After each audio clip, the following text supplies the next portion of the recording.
this is an iHeart podcast. Guaranteed human. Hey, everybody. The official Big Bang Theory podcast is back, covering seasons 3 and 4 of the show. Each week, host Jessica Radloff speaks with crew and cast members like Kunal Nair, Mayim Bialik, and Kevin Sussman. Hear about the Easter eggs you may have missed, behind-the-scenes stories, and how certain real-life relationships shaped some of the most memorable storylines. Watch the official Big Bang Theory podcast on HBO Max or wherever you get your podcasts. Hey, and welcome into the Short Stuff. Josh here, Chuck here, Jerry here. Let's go, Short Stuff. That's right. This one is about James Dean Scar. And James Dean, too. He plays a part in it. It amounts in his death. That's right. Or results in his death. Yeah. That's when he drove that little silver Porsche 550 Spider. Man. One of the fastest, it was like a little race car, basically, one of the fastest cars in the world at the time. It had a top speed of about 143 miles an hour. Sat how high off the ground? Like 42 inches or something? Yeah, like that was really, really low to the ground. I saw that really, you could really low. Go right under a railroad arm. Yeah, if you were crazy.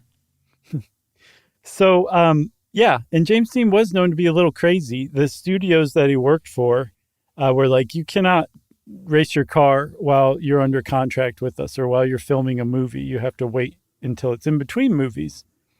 And it just so happened that I take it was in between movies. I think it was after he had filmed Giant, which turned out to be his last movie, that he was heading towards Salinas to race at a Sports Car Club of America race. And he had his mechanic, Rolf Wertherich, in the seat beside him. And he was going about 85 and came upon an intersection that's known today to still be pretty deadly. It's the intersection of Route 46 and 41. And there was a guy named with the improbable name of Donald Turnipseed who turned in front of him. And that was that for James Dean. Yeah, I've never heard of that name before. I had not either. Not turnip seed. Right, that's what I thought. It was a misspelling, but no. Not turnip speed. Right. Literally turn up speed. Yeah, that was the last name of the guy who got in the fatal wreck with James Dean. Isn't that crazy?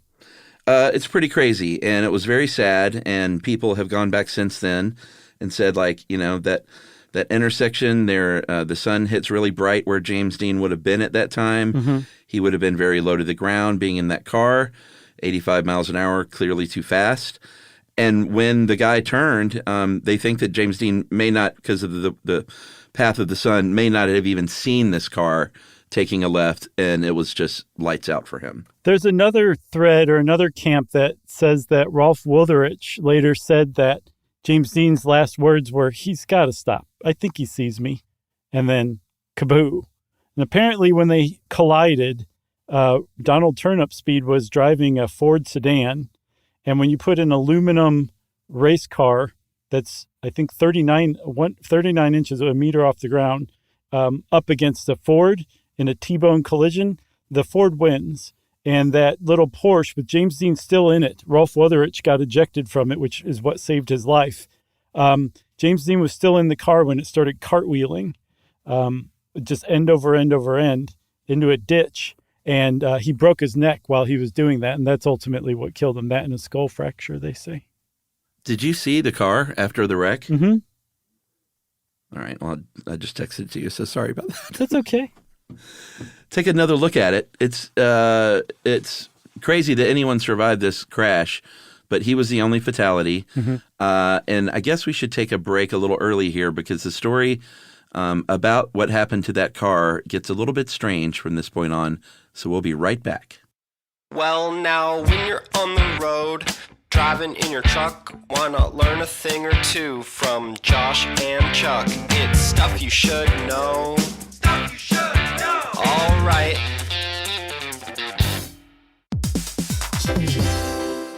Hey, everybody. We're here to talk to you about Wayfair. who believes that spaces should be functional, they should be comfortable, they should be well-designed, and they can be well-designed by you with their help. Your updated space should feel more comfortable, inviting, and practical for everyday use. And we're talking about outdoor seating. We're talking about grills. We're talking about major appliances. If you need storage solutions, Wayfair can help you out. Patio lighting, rugs, decor. It is your one-stop shop for home. Yeah, I mean, it's getting nice out, so it's time to think about living outdoors for the next few months. And Wayfair knows that outdoor furniture, it's heavy, it's intimidating to assemble. So Wayfair has stepped in and said, we're going to handle the hard part so you don't have to. That's right. You can shop Wayfair Verified, your shortcut to the good stuff. And that means their team of product specialists are going to vet everything by hand using a 10-point inspection, testing things like, quality materials, functionality, and features, and even how long it takes to build that piece of furniture. And the overall experience save time, reduce hassle, and improved convenience. Patio season is here, and these deals won't last. So head to wayfair.com right now to get your outdoor space ready for way less. That's WAYFAIR.com.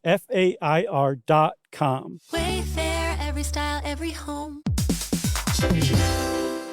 Dell PCs with Intel Inside are built for the moments that matter, for the moments you plan and the ones you don't. Built for the busy days that turn into all-night study sessions, the moment you're working from a cafe and realize every outlet's taken. Yeah, the times you're deep in your flow and the absolute last thing you need is an auto update throwing off your momentum. That's why Dell builds tech that adapts to the way you actually work. Built with a long-lasting battery so you're not scrambling for the closest outlet, and built-in intelligence that makes updates around your schedule, not in the middle of it. That's right. They don't build tech just for tech's sake. They build it for you. Find technology built for the way you work at Dell.com/Dell PCs. Built for you.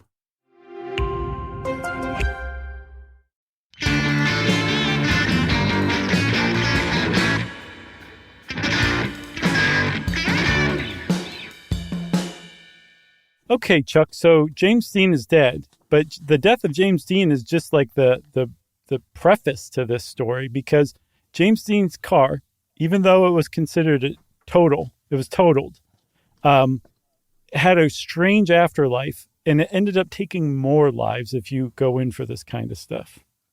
That's right. It was sent to a salvage yard at first, of course. Mm-hmm. Then there was a guy who knew James Dean from the car racing circuit. His name was William Esrich.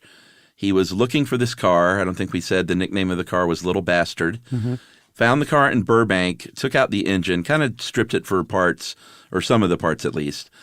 He got the engine, put it in his own race car. It was a Lotus 9, and gave the transmission and some of the suspension to a friend named Troy Lee McHenry, another car racer. Mm-hmm. 11 months later, both of them crashed their each of them crashed their car in the same race at the 56 Pomona Road Races, mm-hmm. Which killed McHenry. Mm-hmm. Esrich survived, but both of them had parts from James Dean's car, and thus began this idea that this car was cursed. Right. So the car itself was pretty much cherry-picked by this point. But even after Troy Lee McHenry died, his widow gave some of his racing car parts to other racers, friends of his, and among them were some of the ones from James Dean's car. So put a pin in that, because that's kind of one direction that these things went. Yeah. There was another direction that a man named George Barris came along and said, here's where the story really begins, if you listen to George Barris. And we'll just go ahead and caveat this with, not everybody believes what George Barris has to say, much like Chuck Barris. For sure. Barris was a pretty famous guy. He designed the Batmobile. He designed the Munsters car from that TV show. So he's a Hollywood movie, TV, and movie car guy. Mm-hmm. I believe he has a museum. If not, he donated some cars to one of the movie car museums. Mm-hmm. But was pretty famous in entertainment circles for doing stuff like that. He says that he bought the frame and the body from James Dean's family, sold 2 of the original tires away, which apparently those tires were blown at the same time in another car. Mm-hmm. Can't verify that. Right. But just take that for what it's worth. Right. And then he lent the car frame to the LA National Safety Council. They had like a traveling display, you know, when they'll show like a mangled car mm-hmm. from a DUI or something, mm-hmm. and as a warning signal. Supposedly that was what James Dean's car was used as And this thing reportedly, we keep saying all these qualifier words, but reportedly fell off its display on several occasions, one time injuring someone, another time killing a guy named George Barkas. Yeah, he was a truck driver who was transporting that car around from place to place for the National Safety Council. So James Dean's car has now claimed at least one more life and injured multiple others. If you believe it. It's getting more efficient at it because it's now been taken into pieces and spread out. So now it can That's right. become a kill machine more efficiently. So that car that the National Safety Council had touring around was supposedly put into storage in 1960. And it was, again, allegedly in storage with other cars when it caught on fire. No other car in this storage facility caught on fire, just James Dean's car. It melted so like a tire and singed, I think, some of the interior.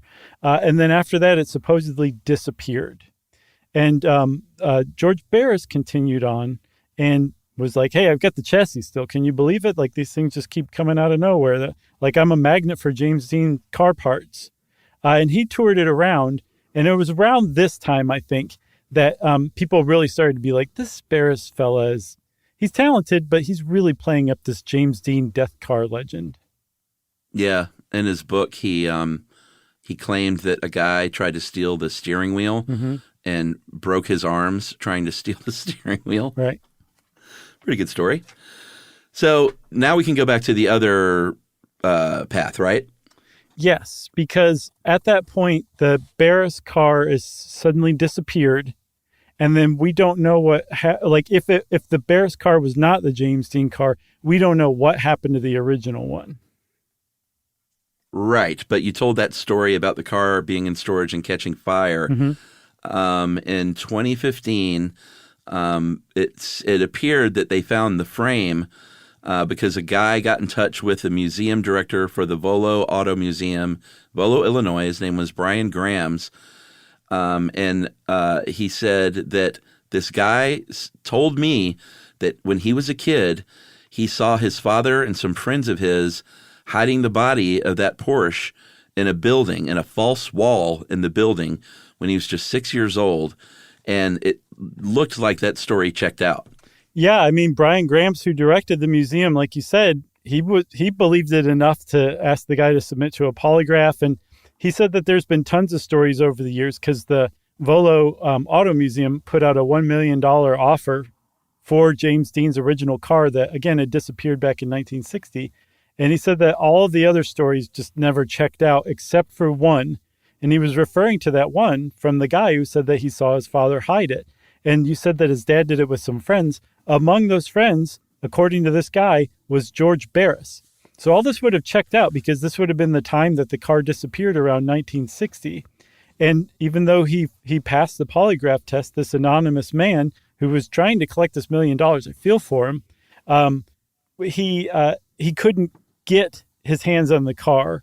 I'm not sure at first why, but eventually they found that the building that it was hidden in was no longer there. It had been demolished. That's right. And so they don't really know what happened. It could have been just a part of the overall demolition of that building since it was supposedly hidden in a false wall and gone down like the Telltale Heart. But no one really knows what happened to the rest of Little Bastard.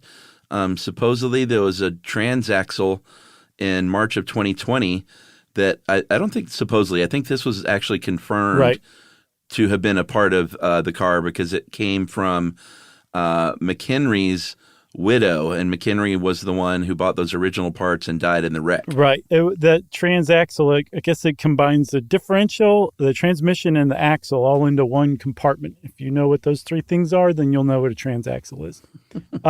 It went for, I think, almost $400,000 at auction. And I think it was bought by Zach Baggins, the ghost guy, who probably has it in his Las Vegas museum now. I guess so. $400,000 for a transaxle. I know it's a famous car, but I don't know. That seems a little.